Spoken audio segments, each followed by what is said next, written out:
S&P at a record high today, but some say that there's still more room to run. Barclays Chief U.S. equity strategist Maneesh Deshpande raising his 2018 year-end S&P 500 target to 3,000. He joins us now from New York City. Manish, great to have you with us. 3,000, how does that path look in terms of the leadership that gets us to that number? So in terms of the leadership in the sectors that we are overweight, we are still overweight sort of a mix of cyclical and defensive sectors. So we are long infotech. At the same time, we are long financials, but we are also long healthcare. We think consumer discretionary should underperform and utility should underperform. And so the rest of the sectors, we are sort of market weight. I guess the key question is, of course, that what is happening in the infotech sector over the last quarter, is that calling for a top or not? We really think the momentum is still there. We are not still, the bull run in infotech is not over yet. What moves financials? I mean, we've been waiting for financials rally the entire year, and financials as a sector is up less than 1% so far this year, Maneesh, and so many people say it's because the 10-year is not moving higher. So is that necessary to your overweight for financials to work? It is partly necessary, absolutely. And I think part of the reason that perhaps financials have underperformed is because of the flattening of the curve.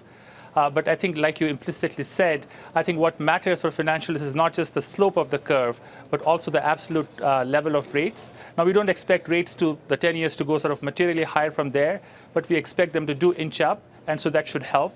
The second thing is, and this is, of course, partly in the price, and we've been talking about that for some time, that the deregulation that is sort of coming, and that's sort of going to give some support to the stocks, and now that's part of the price. But as the overhang from the previous years starts to clear up and you start to see the true earnings power of these companies, that is when we'll start to see some positive reaction. Maneesh, we've seen really strong performance this year from the consumer discretionary sector, really underpinned by a strong macroeconomic environment. What makes you think that that's going to change over the next quarter or two, in which consumer discretionary will be an underperformer? So I think consumer discretionary is sort of caught up in a bit of cross currents. So as you said, there are I think the outperformance we are seeing in retailers is a bit of a dead cat bounce. At the same time, we are seeing some positive effects from the personal tax cut. So that's the positive headwind. At the same time, the main problem there is sort of the more long-term effects of this disruptive innovation that is happening. All that, what the Amazon effect, if you want to call it that, and that is what sort of changing the intrinsic business model of these companies. And so as these cross currents work themselves out, we will see how that goes. And the other, of course, overhang in general is that we are entering into the late stage of the business cycle. And our analysis shows that at this point in time, consumer discretionary broadly should underperform. And that factors in the ongoing impact of the tax cuts. A lot of economists say that we haven't seen the full effect yet, and we won't until the second half of the year. No, absolutely. So like I said, that's sort of the positive part, and that's why we're seeing sort of the positive reactions, sort of a lot of the retailers. So that's the positive part. But what's weighing and sort of that sort of controls that overweighs that is the fact that we are approaching the end of the business cycle, and that should lead to some softness. So that sort of overweighs everything else. What's the biggest caveat to your forecast of 3,000, Maneesh? I think the biggest caveat, of course, is to some extent what's going to happen with the trade war situation.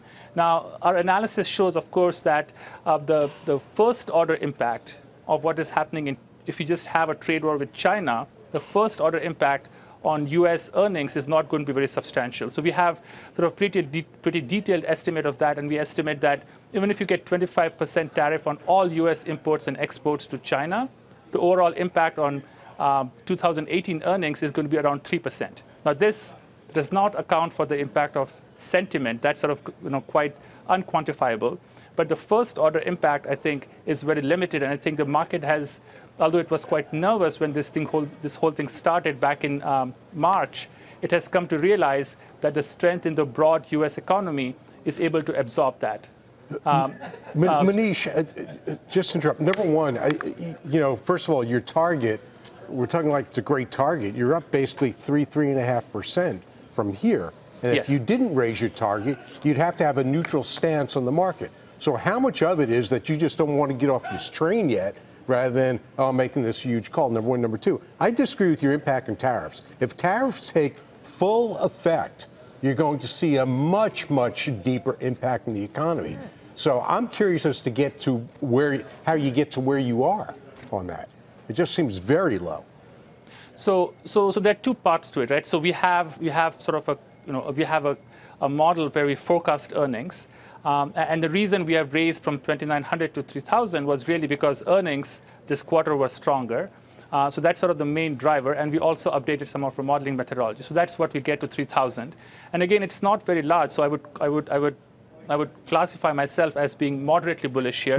I hate to interrupt. Let me ask you another way. What's your downside if things don't work out? My downside would be, so if the downside here is that, let's say we have a full-blown global trade war, then I think we see sort of 10-15% downside from So you've got 3% upside and 10 to 15% downside. Why are you bullish? No, but that's the price target, right? So the reason I'm bullish is because the trade war situation, sort of a full-blown trade war, sort of a global trade war, is still a tail risk for me.